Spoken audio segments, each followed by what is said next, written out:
Okay, so today I'm going to talk about creating effective PowerPoints.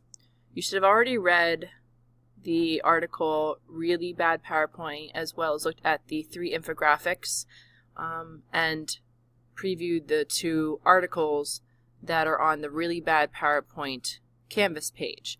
But now I'm going to actually show you some examples.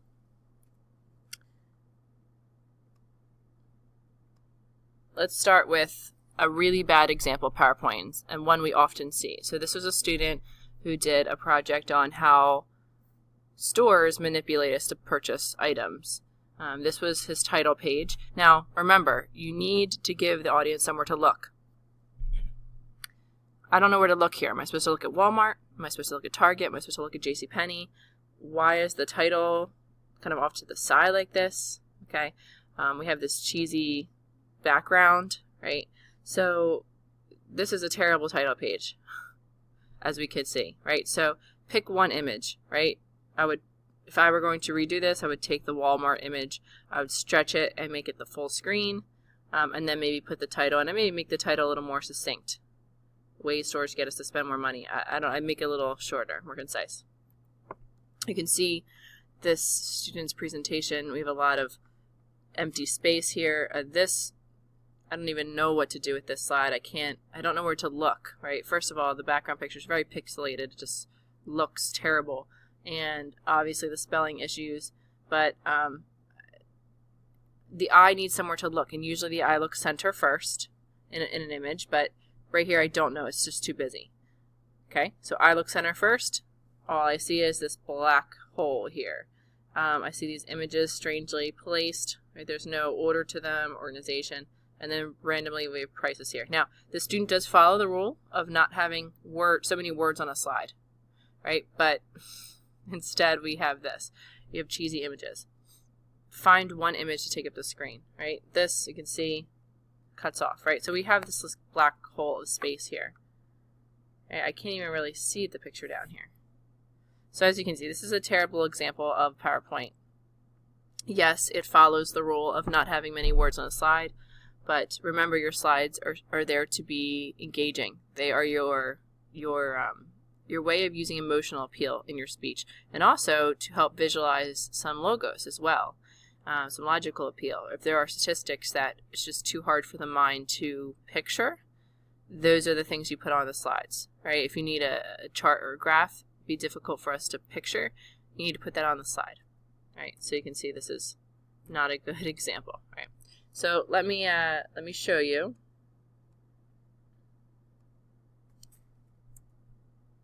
Okay, so here's another example that's not very good, right? So this is what kind of we see more typically. You have a background image. I have this other image spliced in there, which just looks strange, and I'm not exactly sure what it is at first, and then I realize it must be some sort of flood. But we have the title, and we have a lot of words here, right? All the negative effects of climate change. And of course, a lot of times the people just end up reading the slide to us, which just insults our intelligence because we can read. And I wish that if someone's just going to read slides to me, they just print out the slides and give them to me. Here's a better example of how to do the same slide. Okay, it's actually the same background image as this one, right? As you can see, the green grass going to the arid, dry, cracked land. But it's actually much more effective here because we actually get to see this image.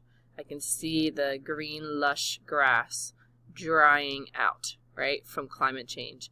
And, you know, it has this basic fact here of CO2 becoming, rising the temperature of the planet, which then equals negative effects. And this person, of course, is going to tell us all the negative effects instead of listing them. Remember, your brain, although your brain can multitask, it can only multitask in a way where if you're doing 2 things that use 2 different parts of your brain, right? Some people can listen to classical music and read at the same time. Why? Because your brain is actually processing the music in a different location of your brain than you do to read.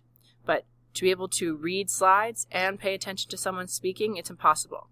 That uses, both of those things use the language portion of your brain. So you want to make sure you're not distracting your audience by having so many words on a slide, and they have to read those slides and pay attention to you. It would be impossible for them. So this is a very good, this is just kind of a heading, and the other person would tell us about these negative effects.